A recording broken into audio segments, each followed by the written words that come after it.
Bueno, pues bienvenidos y bienvenidas todas a esta segunda sesión del ciclo de conferencias, El fenómeno religioso, contextos y perspectivas. Y bueno, para mí es un honor y un placer presentar al doctor Juan Manuel Cortés Copete, que algo hemos compartido en estos años que hemos estado haciendo la tesis doctoral. Y bueno, pues agradecerte, Juanma, que estés con nosotros hoy. Y bueno, pues os voy a contar un poquito para los que no le conozcáis quién es nuestro ponente de hoy. Bueno, pues Juan Manuel Cortés Copete es catedrático de Historia Antigua en la Universidad Pablo de Olavide de Sevilla.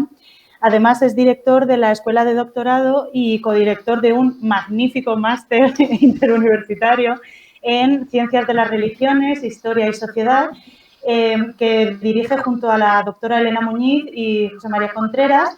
Y este máster es conjunto con la Universidad Carlos III de Madrid y la Universidad de La Laguna.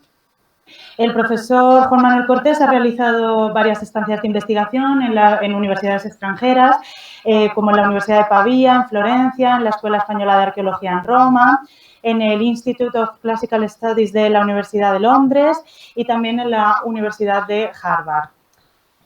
Ha sido investigador principal en 6 proyectos, donde destaca el proyecto I+D, Discursos del Imperio Romano, Palabras y Rituales. Bueno, su investigación, y yo creo que es más o menos de lo que nos va a hablar esta mañana, se centra en el desarrollo político, social e ideológico del Imperio Romano en el siglo II después de Cristo. Pero la mirada o el enfoque que han dado ha estado puesto en la visión que los provinciales tuvieron del Imperio Romano y del proceso político e ideológico por el que pasaron a ser de ser súbditos a convertirse en romanos o en parte del imperio. Bueno, el profesor Cortés Copete ha dedicado sus esfuerzos también a Helio Arístides, un sofista griego del siglo II después de Cristo, y también a Casio Dion, el historiador bitinio que escribió una historia romana, también a la epigrafía griega y especialmente la de época imperial. No sé si se me escucha bien. Sí, ¿no? Perfectamente, sí. Perfecto.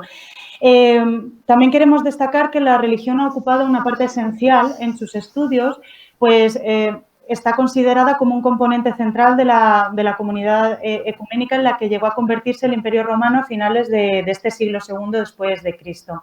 Y me gustaría destacar 2 publicaciones o 2 libros, el Deis Gratias, Diversidad religiosa y política imperial en el siglo II después de Cristo, que se publicó en el 2018, si no me equivoco, y Empire and Religion, Religious Change in Greek Cities Under Roman Rule, en 2017. Así que nada, Juanma, pues cuando quieras estamos atentos. Gracias. Bueno, gracias a ti, gracias por la presentación, gracias por la invitación. Estoy encantado de poder compartir con todos ustedes un rato de disertación sobre el culto imperial y la emoción religiosa, que es a lo que me voy a dedicar.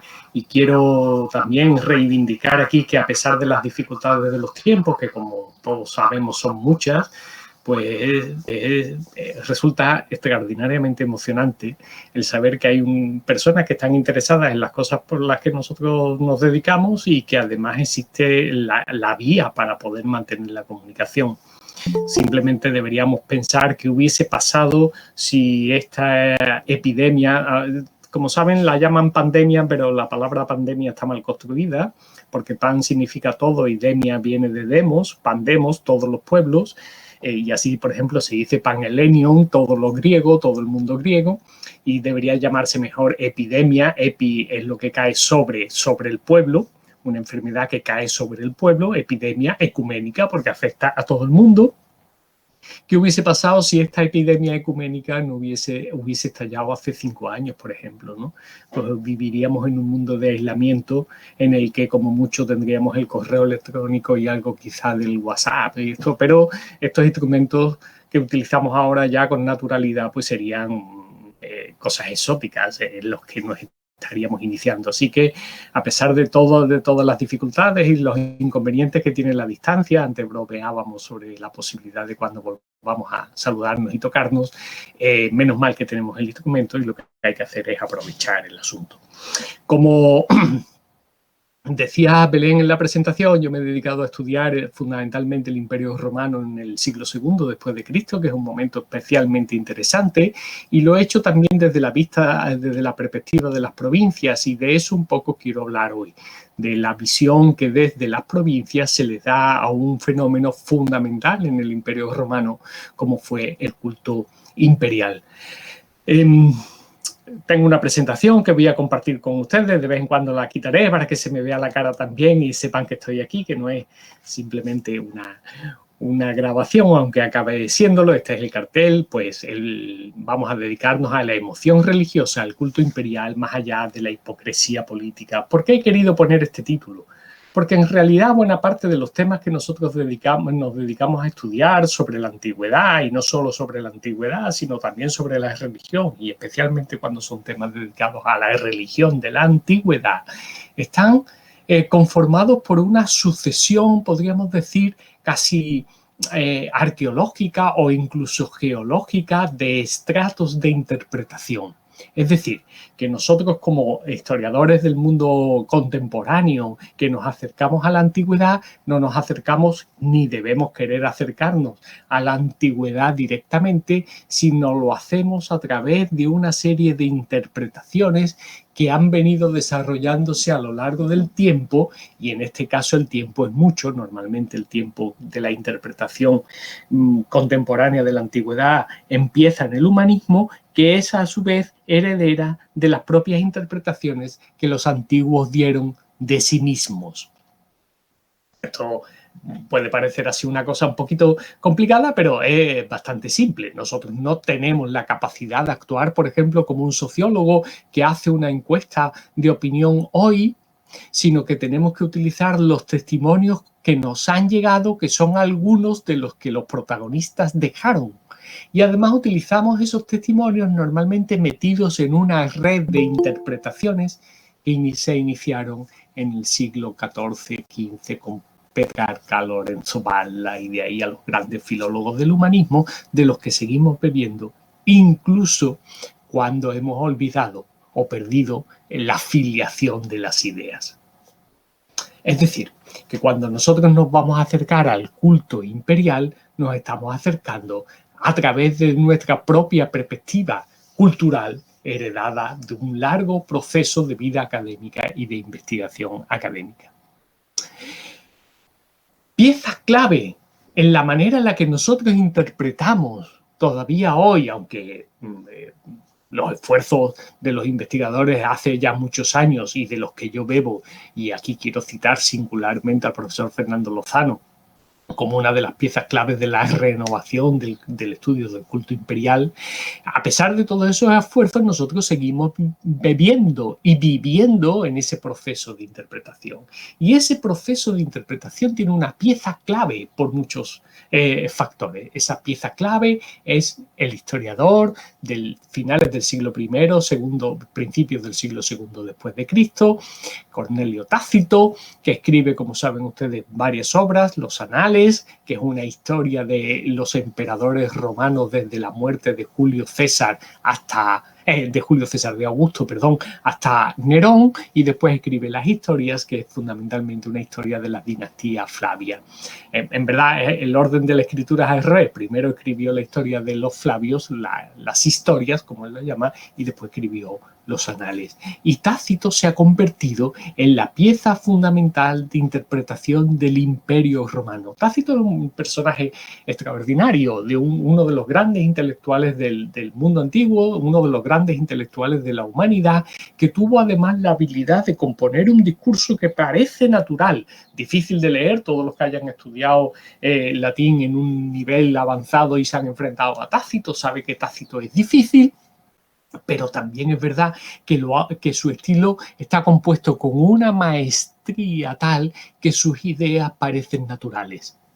Además, este Tácito, que nos va a acompañar aquí un momentito nada más, pero es importante que lo veamos, era un senador, es decir, formaba parte de una oligarquía de las oligarquías del Imperio Romano, ¿no?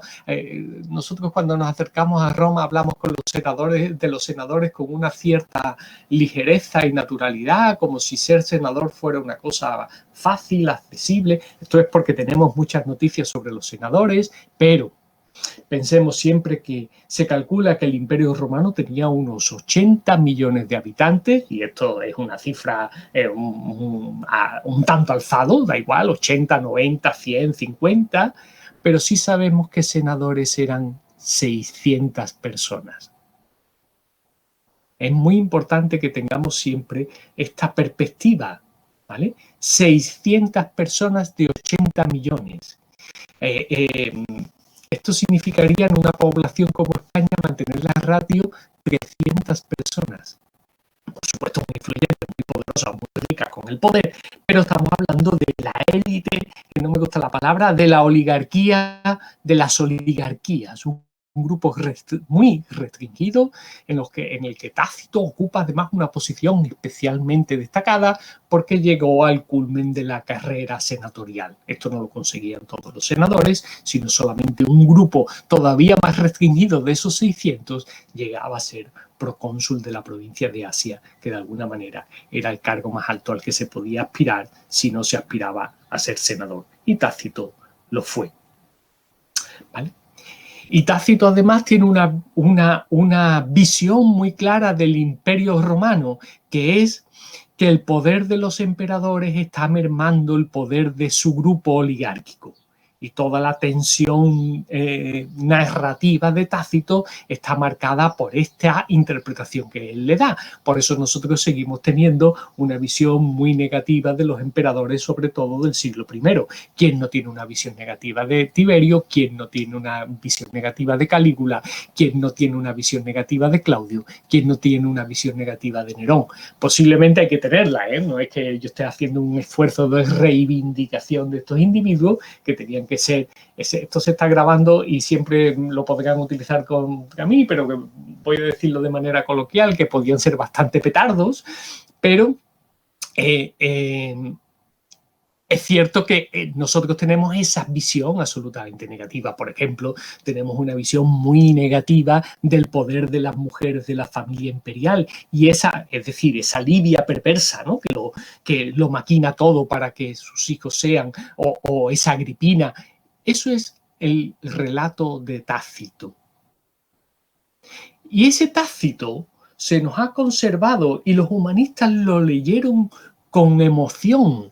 ¿Por qué? Porque encontraban los humanistas del siglo XV y XVI en Tácito la oposición al poder absoluto de las monarquías que se estaba fraguando en la Europa del siglo XVI y del siglo XVII. Y cuando no se podía leer a Maquiavelo porque la Iglesia lo persiguió, se podía leer a Tácito, donde se encontraba esa versión de oposición al poder imperial. Pero además también fue bien acogido desde el cristianismo, especialmente desde el cristianismo del humanismo, porque en Tácito se encontraba la queja, la protesta, el rechazo, en buena medida, de la idea de que el emperador podía ser Dios. Hablando de esta posibilidad de que un hombre se convierta en Dios, hay algunos pasajes muy interesantes en Tácito, pero he cogido un texto que no tiene que ver exactamente con el culto imperial, pero que muestra la posibilidad de que esto ocurriera y su perspectiva. Una vez fallecido Teófanes, no nos importa ahora quién es este Teófanes, que no es un miembro de la adulación griega, graeca adulatio, le concedió honores celestiales. ¿Ven ustedes? La adulación griega le concedió honores celestiales. Tácito construye también su frase, que esta frase se convierte en eje central de la interpretación del culto imperial. Todo lo que signifique hacer a un hombre Dios, y sobre todo si ese hombre es el emperador, será algo parecido a la adulación griega, la adulatio graeca, la graeca es adulatio que dice él. ¿Se dan cuenta de repente este breve sintagma ha matado la realidad religiosa del culto imperial. Así fue visto por parte de la antigüedad, ya les he dicho que una parte mínima, después volveremos para hacerla más mínima todavía. Así fue recibido en el humanismo, así ha llegado hasta hoy. El culto imperial era un acto de hipocresía, de adulación de los súbditos. Tanto es así, tanta influencia ha tenido esta idea del adulatio, de la falsedad del culto imperial, que yo estoy hablando de culto imperial. Porque observemos la frase, o el sintagma también, esto es casi un análisis lingüístico lo que estamos haciendo, culto imperial. Fíjense que nosotros no diríamos, si estamos refiriéndonos al catolicismo, culto católico, salvo que quisiéramos decir una parte de la religión católica. Tampoco diríamos culto judío, salvo que quisiéramos decir una parte de la religión judía, pero no la religión judía en su totalidad. Culto ortodoxo, una parte de la religión ortodoxa, pero no la totalidad. Pero en cambio decimos culto imperial, como si no fuera una parte de la totalidad religiosa. ¿Por qué? Porque, como decía Tácito, simplemente era adulación.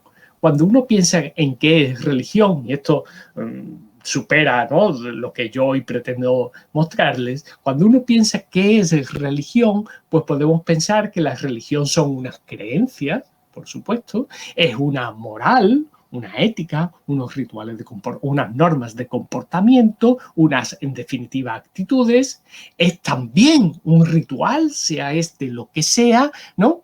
Las procesiones, el culto, es también una teología, si ha habido una reflexión fundada en los principios de la filosofía o del pensamiento griego que se genera en torno al siglo VII, VI a.C., en torno a la religión. Teologías no tienen todas las religiones, la teología es un pensamiento con unas características determinadas, pero la podemos incluir ahí, ¿no? Si se dan cuenta, en esta especie de círculo hay dos elementos que están en el mismo sitio, creencias y teología, y otras dos que están en el mismo sitio, moral y ritual, pero a la creencia en los dioses, a los emperadores, o a la parte, que iba a decir creencia y no es bueno, a la relación de los hombres con los emperadores divinos, solamente se les reserva la parte del ritual, del culto. No se cree, no genera moral, no hay teología, solo hay una acción que, como nosotros sabemos bien, desde un punto de vista moderno y contemporáneo, puede ser una acción vacía. ¿Y cómo se llama una acción vacía en este contexto? Adulatio. Es un acto de adulación. Por lo tanto, el culto imperial era una pseudo práctica religiosa porque nadie creyó en esa práctica religiosa. Nunca se derivó ningún comportamiento moral o ético de esa práctica religiosa. Nunca hubo una teología de esa práctica religiosa. Era simple acción, vana acción, culto imperial.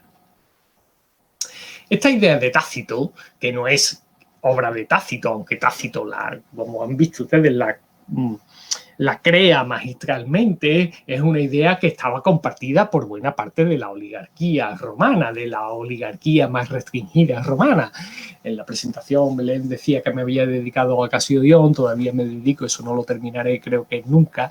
Bueno, Casio Dion escribe una historia romana que es un monumento magnífico.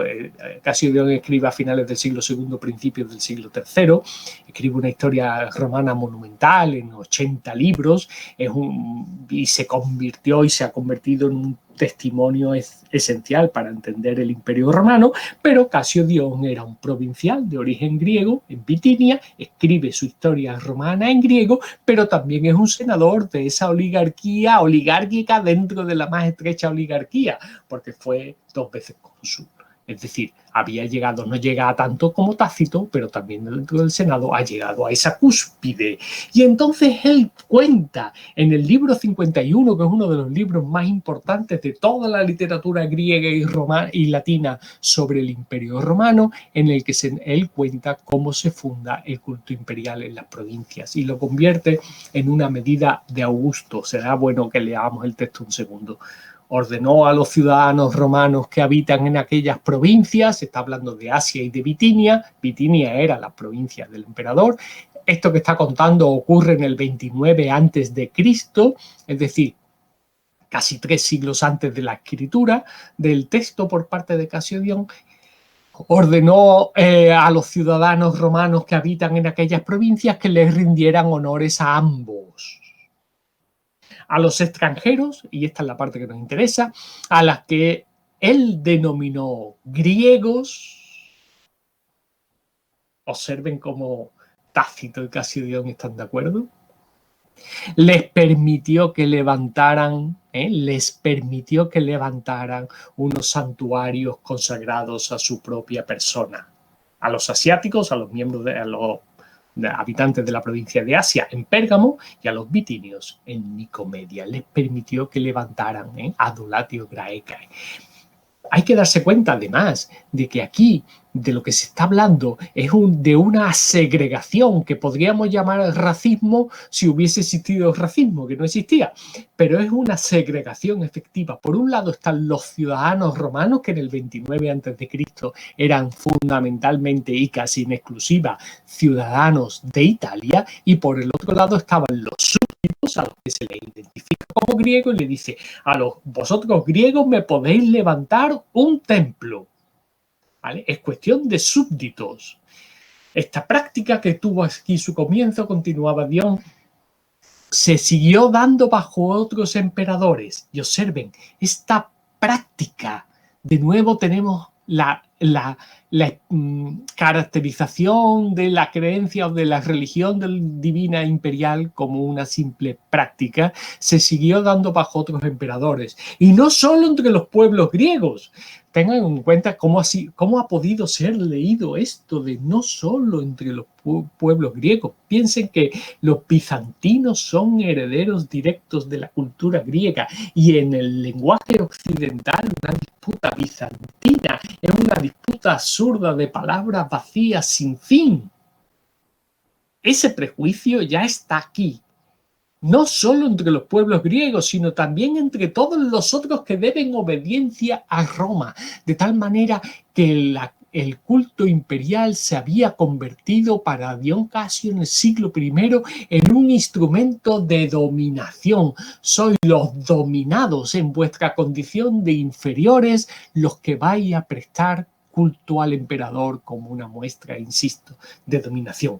Y lo aclara, pues ni en la propia ciudad de Roma, ni en el resto de Italia, y vuelvo a recordar algo que acabo de decir, la mayor parte de los ciudadanos romanos, la inmensa mayoría en el año 29, son italianos, ningún emperador, aunque haya sido digno de todos los honores, se atrevió a hacerlo. Y dice Casiodón, en Italia y en Roma no, porque los romanos vemos al emperador como un igual, son los súbditos, los provinciales, si quieren ustedes los habitantes de las colonias en el sentido del colonialismo del final del 19 y del 20, los que pobrecitos, como infelices, incapaces, como seres incompletos, son los que deben prestarnos culto en nuestra superioridad.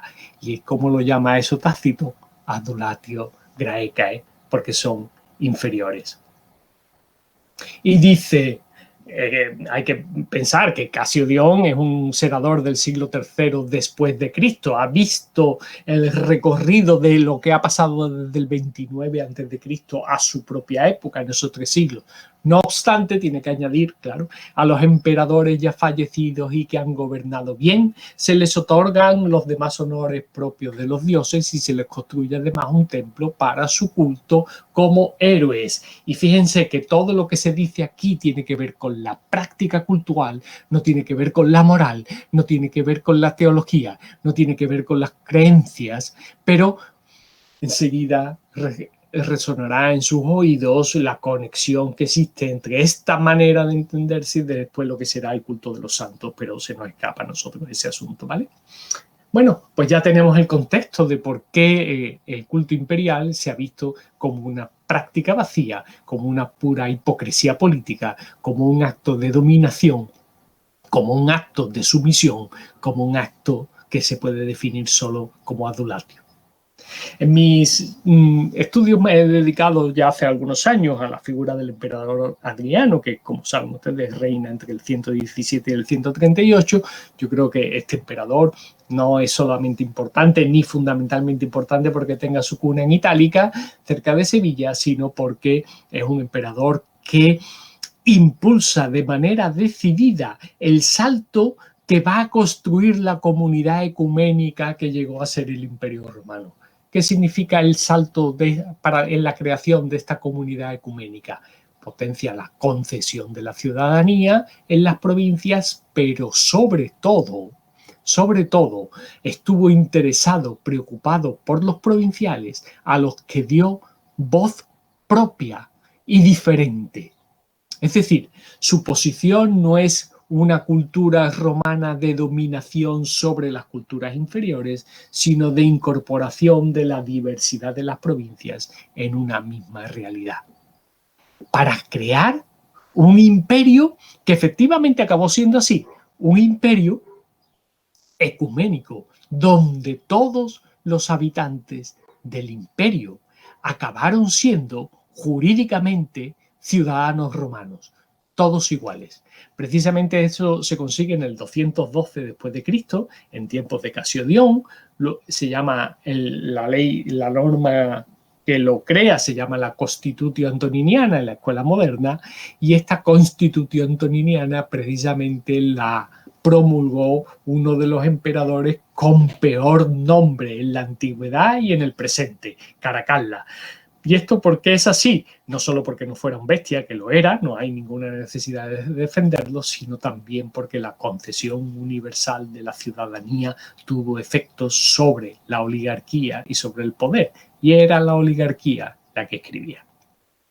Bueno, pues con Adriano vamos a hacer un pequeño recorrido rápido sobre cómo esas prácticas locales que se han atribuido en exclusividad a los griegos empiezan a estar cargados de religión. Y vamos a empezar en Eleusis. Eleusis posiblemente lo conocen ustedes, es un santuario que está situado en el territorio de la ciudad de Atenas, fuera de Atenas, pero en el territorio de la ciudad de Atenas, y es un santuario importantísimo para el mundo griego porque es un santuario mistérico. Allí se realizan una serie de rituales mistéricos que tienen que ver con las dos diosas, es decir, con Coré y con Deméter, la diosa que otorga a la humanidad la agricultura, y son rituales que creaban lo que ellos llaman iniciados, que parece que pasan o que creen que pasan a disfrutar de una nueva vida. Entre los monumentos de Atenas, IG significa inscripciones graecae, es un texto de una inscripción ateniense que se ha encontrado allí, el número 3575, son muchas, han tenido que clasificarlo. Se nos ha conservado un documento que concede honores a la sacerdotisa que participó en la iniciación de los mistérica, en los misterios del emperador Adriano, que en una de sus visitas a la ciudad se decidió a participar en los rituales. El nombre de la sacerdotisa no se podía conocer, pero ella dio tantos detalles en el monumento que bueno, se ha podido localizar. Pero lo que me interesa a mí es qué es lo que dice que hace. Más yo, ella, la sacerdotisa, no inicié a los vástagos de Leda, la Lacedemonia, ni a los Dioscuros, ni al que reveló las salutíferas sanaciones, Asclepio, ni tampoco a quien fatigosamente los 12 trabajos todos de Euristeo culminó, el vigoroso Heracles. Dice, yo no inicié a los Dioscuros, yo no inicié a Asclepio, yo no inicié a Hércules. ¿Vale? sino al protector de la vasta y fértil tierra, al señor de innúmeros mortales, al inefable Adriano, que vertió riqueza sobre todas las ciudades y especialmente sobre la insigne ciudad de Cécrope. Cécrope era uno de los reyes legendarios de Atenas. ¿Qué está haciendo este texto? Para Tácito, adolatio graecae. El lenguaje, que he intentado en la traducción captarlo, aunque ya pueden ustedes imaginar que de manera torpísima, el lenguaje que en el que está escrito a quien recuerda es a Homero. Los personajes de la comparación, dioses. Yo no inicié a los Dioscuros, yo no inicié a Asclepio, yo no inicié a Heracles Hércules. Como saben ustedes, se puede ser considerado un héroe o un dios, depende de dónde nos... Yo inicié a Adriano. ¿Qué está diciendo aquí? ¿Qué está proponiendo aquí la sacerdotisa? Una teología de la divinidad del emperador. ¿Cuál es el destino de Adriano? Pues el destino de Adriano es ser como los Dioscuros, ser como Asclepio, ser como Heracles, Dios. ¿Y por qué? Porque ha vertido riqueza sobre todas las ciudades. Es decir, porque su labor benéfica hacia las ciudades ha generado tanta felicidad y lo ha hecho porque tiene tanto poder que solamente Dios puede hacerlo. Sin duda alguna, si continuamos en la línea de interpretación de Tácito, esto será pura adulación. Pero si estamos leyendo lo que se dice en el contexto en el que se dice, estaremos dándonos cuenta de que aquí hay más que adulación. Hay una creencia en la divinidad, sea esta como lo que sea, ahora volveremos sobre sea esta lo que sea, una creencia en la divinidad del emperador y una reflexión que llamo teológica porque como ha habido que formular por escrito, esto no es simplemente una exaltación emocionada de la divinidad, sino que quien compuso este texto ha tenido que imaginar, pensar, comparar, generar las metáforas, un pensamiento que en buena medida podríamos llamar teología. Y no es algo banal. De la ceca imperial se acuñan estas monedas conmemorando la iniciación de los misterios. No sé si yo puedo, haciendo esto lo estoy liando todo. Bueno, si se dan cuenta, aquí aparece el nombre Adrianus Augustus, pero fíjense lo que aparece aquí, una R, una E y una N, Renatus. Después tiene aquí las espigas de trigo, después de su iniciación, el emperador es una persona nueva, ha renacido. Curiosamente, el busto que tiene enfrente es Augusto. Ha renacido después de su iniciación, como le pasaba a todos los que se habían iniciado en el culto. Fíjense después que el cristianismo cómo hace suyo lo del hombre nuevo tras el bautismo. Bueno, pues un renacimiento que se manifiesta también incluso en retratos de Adriano joven que se han vinculado con esto. Vamos a continuar el viaje. Delfos. Delfos, como saben ustedes, es uno de los grandes centros religiosos del mundo griego. Lo es porque tiene el templo enorme y magnífico de Apolo, y también lo es uno de los grandes centros porque es el centro de la anfictionía délfica, que es una asociación, ¿no?, ecuménica de los griegos. Y aquí está el teatro donde compitió Nerón cuando lo visitó. Este es un santuario, bueno, una reconstrucción muy romántica, pero preciosa, de cómo podía ser este enorme y magnífico santuario de Delfos que el emperador también visita. Y ahora, como sé que a estas alturas ustedes dominan el griego, pues le he puesto un texto de una carta que le dirigen los delfios al emperador. Bueno, no me interesa mucho el texto, aunque quería que lo vieran, el texto en el que le están pidiendo a los dioses que le dé en la primera línea dice aquí, Pantagazá, todos los bienes al emperador César Trajano, Adriano Augusto y al ilustrísimo Senado y a todos los que son ciudadanos romanos, y le conserve la sotería, la salvación, también al Soter. Adriano es Salvador. Observen que esta palabra después pasará a Cristo. Bueno, ya estaba pasando a Cristo en esta fecha. Adriano es Soter, Cacegemoni, conductor, director, tes eudaimonías, de la felicidad, tes koinés, de la comunidad de todos los griegos. Adriano es el Salvador y es la persona que cuida de todos los griegos. Y continúa diciendo, Gemín de Edoxe. Nos pareció bien, decidimos que los días gémeras, de ahí viene hemeroteca, en Hais, en los que epidemesen, fíjense aquí, estamos hablando de epidemia y aquí aparece la palabra, en los que Adriano estuvo viviendo sobre epidemia, sobre la ciudad, en el pueblo, en Delfos, Homegistos Autocrator, el gran emperador, esos días sean Einai, dice la última frase, hieras, sean sagrados a Ei por toda la eternidad.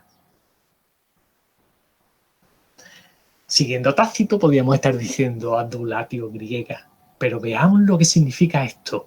El emperador ha hecho una visita a la ciudad, visita a la que se le da el nombre de epidemia, pero que también en algunos lugares se le llama, y enseguida le sonará la palabra, espero, parusía, la presencia del emperador.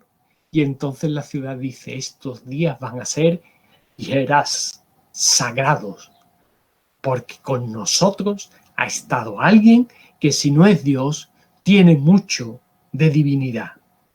Observen también que aquí hay un pensamiento y una creencia sobre la posición divina del emperador. En nuestro recorrido estamos acompañando al emperador. Como saben ustedes, Adriano se pasó la mitad de sus 20 años de reinado viajando, y entonces ahora vamos a hacer una parada en Atenas, que es uno de los sitios donde el emperador quiso estar de manera permanente. Hace al menos 3 visitas siendo emperador. Ningún emperador había recorrido el imperio de la manera en la que Adriano lo hizo, que lo hizo de manera sistemática.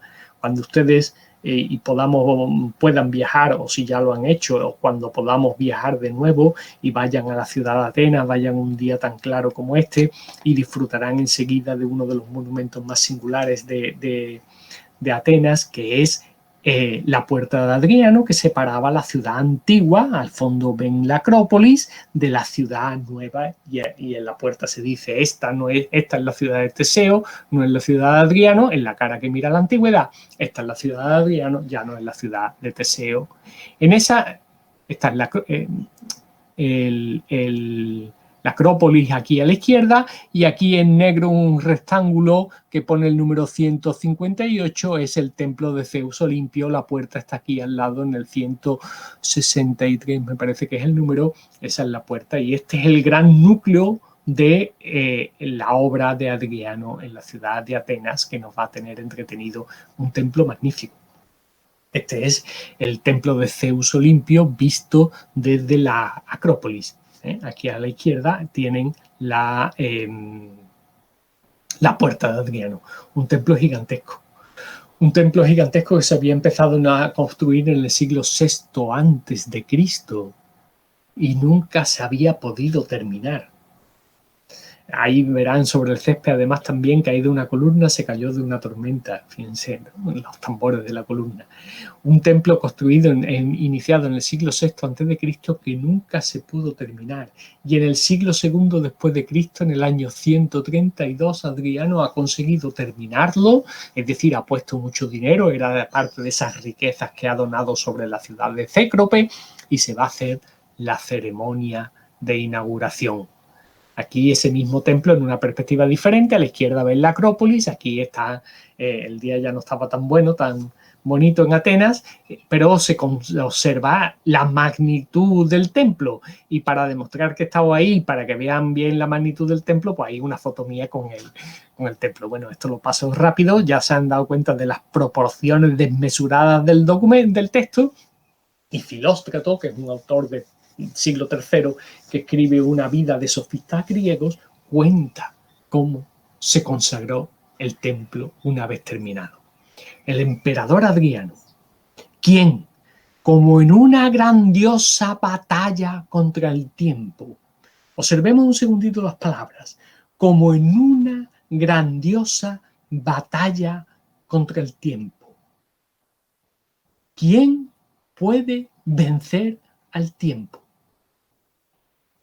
Para los griegos solamente algunos dioses podían controlar al tiempo. Observen que las palabras, que de nuevo pueden ser llamadas adulatio, están respondiendo a un pensamiento teológico. Consagró el Olimpio o el Olympeion de Atenas, que se terminó tras 560 años. Entonces Adriano ha vencido al tiempo. Adriano, que hizo eso, ordenó a sí mismo a Polemón. Polemón es un sofista, uno de los dos grandes, hay dos grandes sofistas de época imperial, uno es Herodes Ático, amigo del emperador, el segundo es Polemón, amigo del emperador. Ordenó a Polemón que cantara un himno. Observen, no que hiciera un discurso, que pronunciara el discurso de inauguración, que hiciera como un político, no, que cantara un himno en la ceremonia.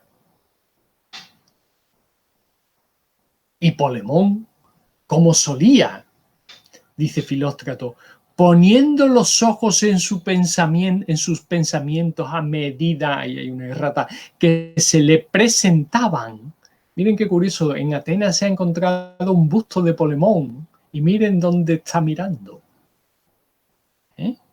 Observen, quizás en la siguiente se vea un poquito mejor, los ojos está utilizando esta técnica que se difunde a partir del reinado de Adriano, que es precisamente tallar un poquito los ojos, ¿no? Tallar un poco los ojos para que se capte la luz y parezca la mirada, y observen que tiene la mirada hacia arriba, y dice el sofista, pocas veces se encuentra una correlación directa tan buena, ¿no?, entre un monumento y un texto, poniendo los ojos en sus pensamientos a medida que se le presentaban.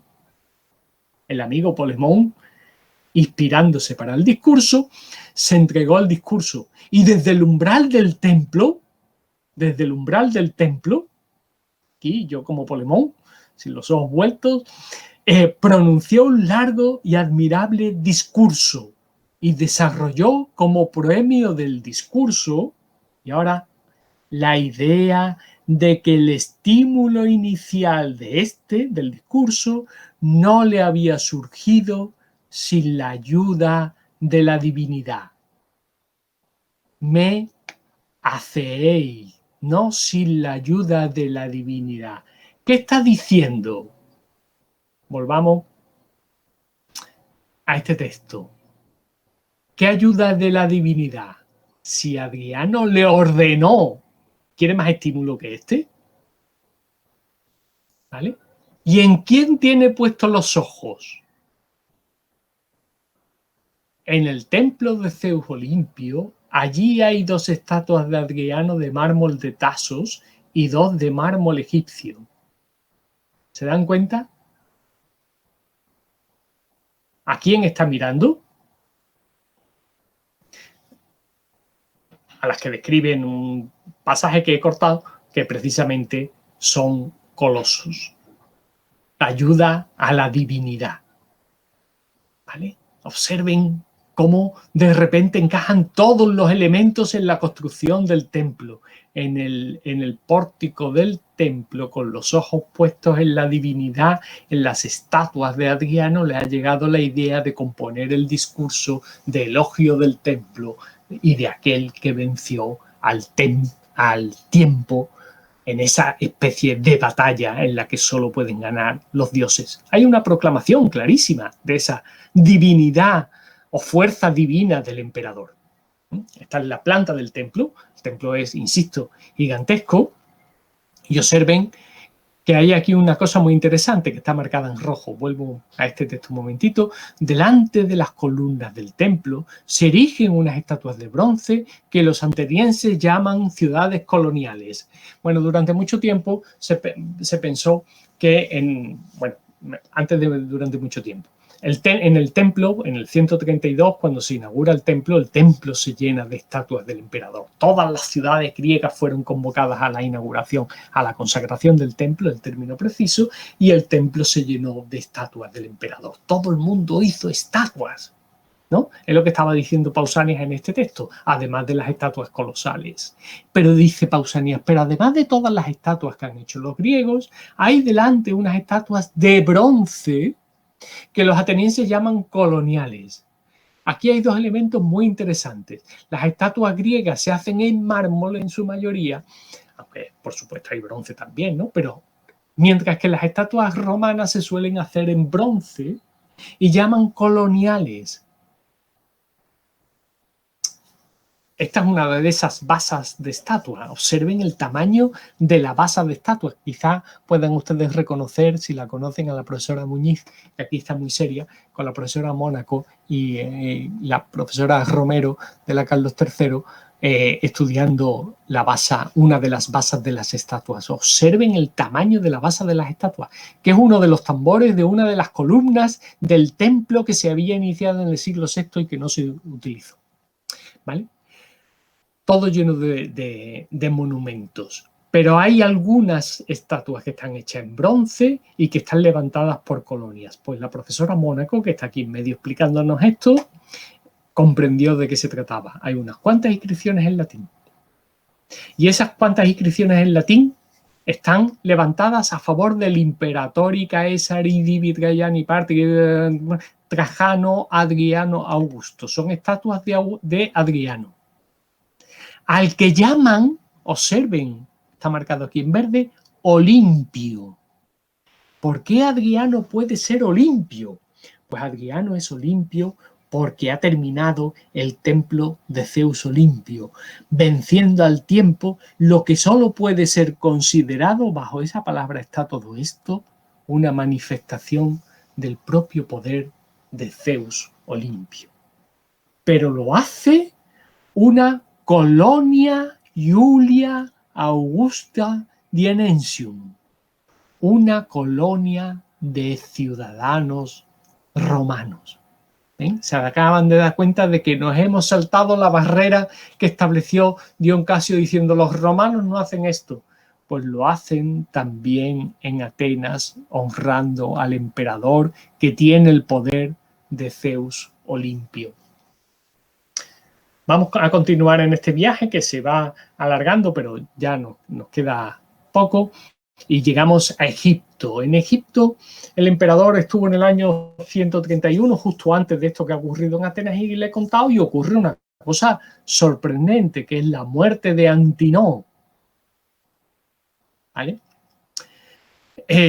Pero observen cómo lo cuenta Casio Dion a mitad del texto. Se convirtió en su predilecto y murió en Egipto. Y da dos explicaciones. Ya sea porque cayó al Nilo, ¿vale? Como Adriano refleja en sus escritos, ya sea porque fue ofrecido en sacrificio, como en verdad fue. Porque Antinoo es importante no porque fuese el amante del emperador. ¿Cuántos amantes masculinos y femeninos tuvo el emperador? Sin número. Aquí podríamos hacer un chiste fácil, pero se está grabando, no lo voy a hacer, pero ya lo pueden ustedes imaginar. Sin número, pero la importancia de Antinoo es que su muerte es una muerte vicaria. Y observen que aquí está una de las razones por las que los teólogos cristianos del siglo II y III atacaron con tanta fuerza a Antinoo, porque es una muerte vicaria. Antinoo muere para que el emperador tenga vida, a la inversa de Cristo, que el rey muere para que el pueblo viva. Y así fue. Y así, ya fuese porque Antinoo era su amante, ya fuese porque murió por voluntad propia, pues se necesitaba de un alma que se entregase voluntariamente para lo que estaba haciendo, ¿ven? Como Casio Dion conoce la explicación de la muerte vicaria. Tantos honores le concedió que fundó una ciudad. Y por toda la tierra, podría decirse, erigió estatuas de Antinoo, o mejor, imágenes de culto. Antinoo es elevado a los altares por el sacrificio que ha hecho. Se ha convertido en Dios y además resulta que las imágenes de Antinoo por todo el imperio son prácticamente las mismas. Hay una hipótesis que yo creo cierta, que el diseño provenía de la propia mano del emperador. Un culto ecuménico por todo el imperio. Cerca de Barcelona, de Tarraco, hay un Antinoo, también en España. Y dice además, y en fin, el propio emperador afirmó haber visto una estrella que era el propio Antinoo. ¿Vale? Antinoo acaba convertido en una estrella y ahí lo tienen en una constelación, convertido en una constelación que existió hasta el siglo XIX. Se muere por el emperador y uno acaba convertido en estrella. Como ven, aquí estamos bastante lejos de la simple aedulatio y estamos ante una construcción de teología potente. En Egipto el Nilo ocupa una posición central. Este es un Nilo que no viene de Egipto, sino que viene precisamente de Itálica. Y nos vamos a hacer, ya para terminar, un recorrido brevísimo por el Orbis Terrarum. Porque Adriano era originario de Itálica, su madre era originaria de Cádiz y el templo de Hércules gaditano por primera vez aparece en las monedas imperiales. Esto que les decía al principio de que en la diversidad del imperio se va haciendo romano. Esto es una moneda de la ceca imperial, se presta culto al Hércules gaditano y observen aquí este acostado que es el océano, pero que se parece tanto al Nilo, ¿verdad? De Cádiz proviene esta estatua, estaba en medio del océano, en medio del mar, sobre un pequeño promontorio, ¿no? Señalando el mar, y una coraza, una estatua de Adriano, y observen que en el pecho tiene una máscara de un anciano. Este anciano es Océano. Y miren, la boca de la verità, seguramente si han estado en Roma han conseguido meter la mano y salir indemne, pero la boca de la verità no era una boca ni de la verità, era una tapa de una alcantarilla del templo de Hércules que hizo Adriano. Y sabemos lo que era: océano. Océano en la representación del mundo.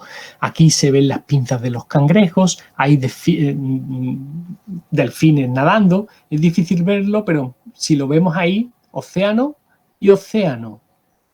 Porque océano era el límite del mundo. Consideraban el mundo así, y océano es esa línea azul que rodea al mundo ecuménico.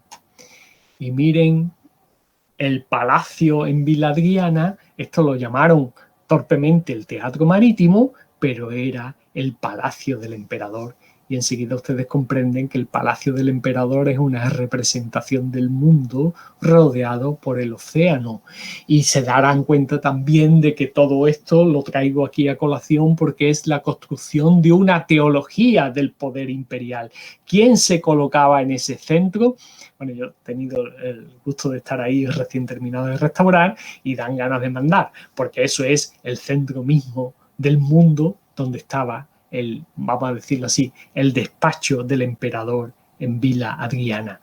Y enseguida comprendemos que ese mundo circular rodeado por océano estaba cubierto por una bóveda que es la representación de la bóveda celeste, que es precisamente el pantano Panteón de Roma, que representa en su denominación de panteón todos los dioses, la totalidad del mundo y geográficamente también el mundo mismo, con ese ósculo por el que puede entrar la lluvia, que fíjense que nos recordaría tanto, esta tapa no es de ahí, pero que nos recordaría tanto a el océano del mundo. Porque es que el emperador recorrió el mundo y estamos en Britania viendo la muralla que construye como límite del mundo y que se representa en estos cacitos. Observen, aquí está la torre de la muralla, porque la gente veía aquello una cosa extraordinaria. El mundo se ha vallado, el mundo que merece la pena vivir se ha vallado, porque Adriano es el vicario de Júpiter o de Zeus en la Tierra. Observen que Zeus tiene el rayo en su mano derecha. En itálica apareció una mano magnífica con el rayo en la mano izquierda. Este es de Cirene, este es Zeus, con el rayo en la mano derecha. Pero seguimos viendo en itálica el rayo en la mano izquierda. Una moneda de Adriano con Júpiter en la mano, el rayo en la mano derecha. ¿Cuál es la razón de todo esto? Porque esta mano era la mano del emperador. De tal manera que Adriano se había convertido en Dios, o estaba demostrando su potencia divina, porque aquí había una coraza, un emperador normal, que se desnuda, fíjense dónde está la coraza, y debajo lo que hay es un ser divino, como en itálica. Si se dan cuenta, estábamos ya muy lejos de aquella adulatio con la que empezamos. Hemos construido o hemos intentado recuperar este camino de la teología, de la construcción de la teología, que va acompañada sin duda alguna del ritual, pero que le da a la creencia de la divinidad del emperador un componente nuevo que evita pensar que aquello era simplemente, como les decía, adulatio, y que permite explicar también cómo el Imperio Romano acabó convertido en una comunidad de ciudadanos romanos que tenían dioses comunes, y uno de esos dioses comunes era el propio emperador. Gracias, yo creo que era lo que quería decirles.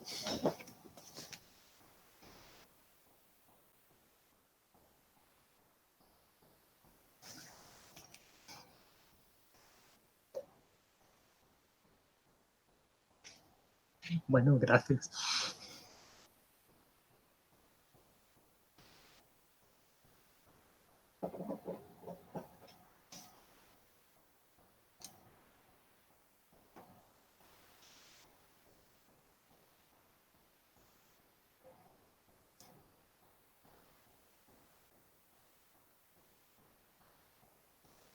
Está todo claro, claro, claro. Bueno, venga, claro.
Sí, absolutamente. Yo creo que Adriano es uno de los grandes emperadores que han marcado una de las grandes líneas de desarrollo del imperio.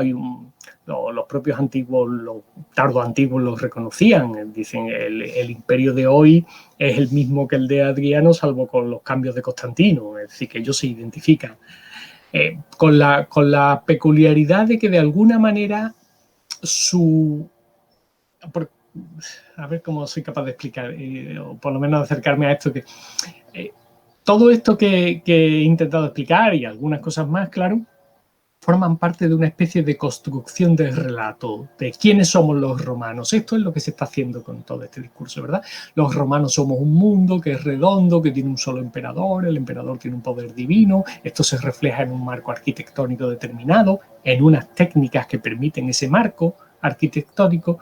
Bueno, Adriano es el autor, su círculo, claro, ¿no?, de intelectuales y de hombres de acción son los autores en buena medida de ese relato que pervive durante toda la antigüedad tardía y pervive después más allá. Pero se nos deshizo el relato o perdimos la noción de la autoría. ¿Vale? Entonces, por eso ha aparecido un emperador simpático, más o menos, ¿no?, pacífico, pero no autor del impulso que transforma el imperio. Desde luego en la arquitectura, es decir, Santa Sofía y el Panteón hay una relación directa, 1-1. Pero no sé si voy a ser capaz de... Tenía alguna presentación más, pero una imagen más que lo quiero... Voy a ver si puedo volverla a poner. La presentación para...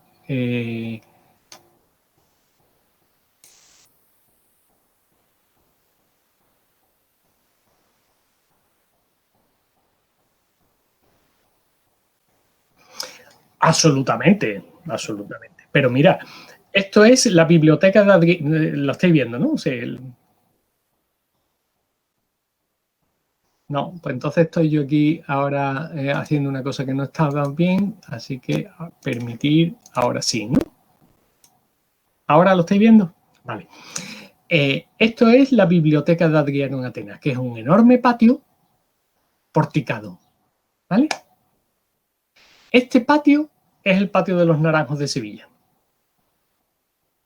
Claro, pero es que lo tenemos en itálica. Lo que se conoce como el Traianeum, que yo no creo que sea, es esto.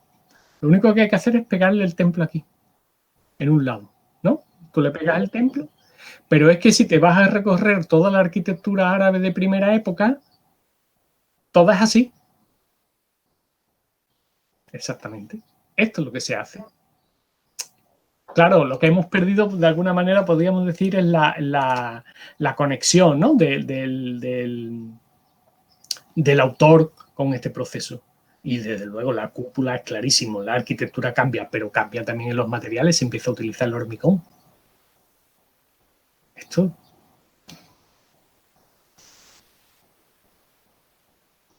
Efectivamente.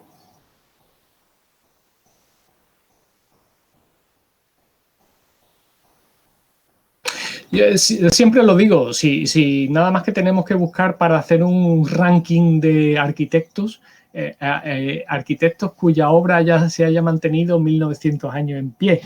Y entonces, claro, es que es de lo que estamos hablando, ¿no? Sí.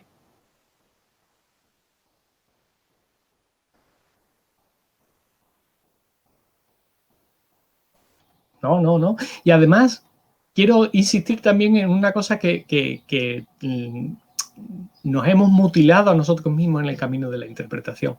Si han visto el Panteón, que espero que lo hayan visto mucho, y si no lo han visto tan pronto como se pueda viajar, vayan a verlo.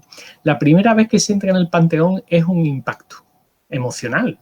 Yo creo que nadie puede quedar igual si entra allí. No. Entonces, ¿cómo eso no se va a llamar emoción? Claro. ¿Cómo no se va a nosotros estamos dispuestos a admitir que el barroco es capaz de crear emoción religiosa, pero no nos parece que esto sea creador de emoción? Claro que lo creaba. Claro que lo creaba. Es que cuando uno ve en Itálica un templo construido por primera vez con columnas de más de 10 metros de alto, ¿cómo no va a generar emoción? Eso es.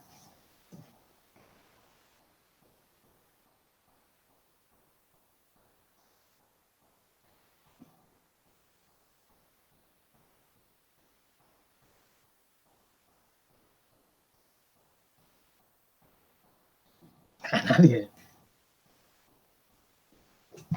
Sí, estoy leyendo, ¿no? Que ¿cómo evoluciona el culto imperial con la consolidación del cristianismo? Me pregunta.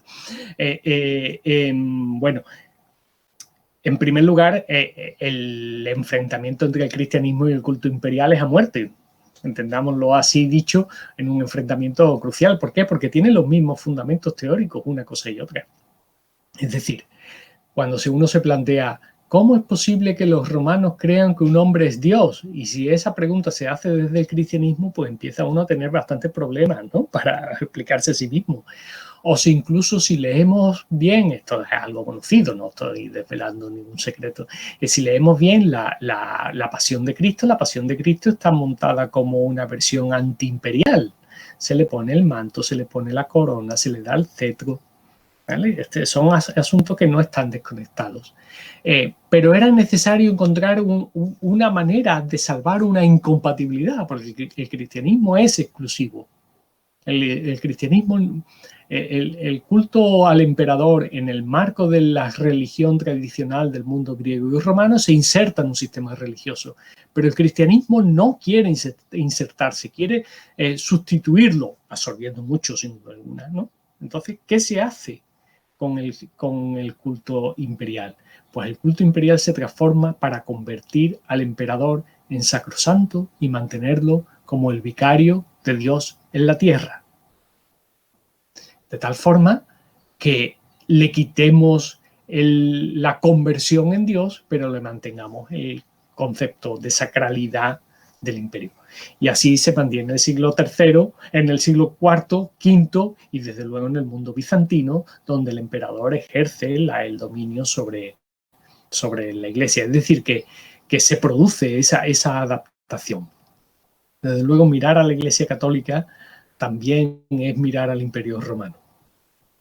Por supuesto, ha cambiado todo mucho, no estoy diciendo, no quiero decir que sea, pero es mirar también al Imperio Romano.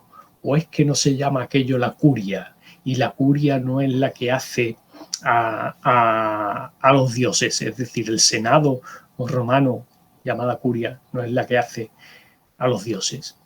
Cualquiera, los más jóvenes no lo habrán visto, pero saben que lo tienen en YouTube. Les diría que vuelvan a ver las imágenes que se publicaron sobre la muerte de Juan Pablo II y la emoción que provocó la muerte de Juan Pablo II con la proclamación de santo súbito en Roma en manifestaciones. Y cuando estemos viendo eso, salvando todas las distancias, que son muchas, quizás nos estemos acercando a algunas de las cosas que pasaron en el mundo antiguo.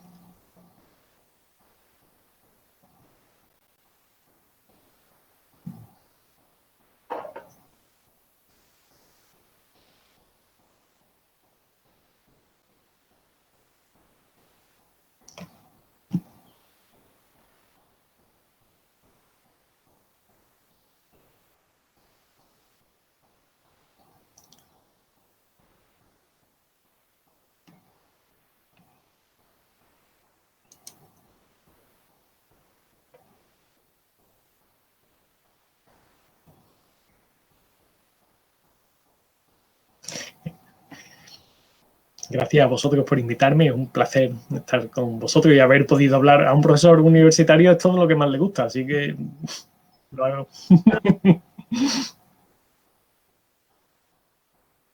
Bueno, gracias. Cuando queráis, ya sabéis dónde me tenéis.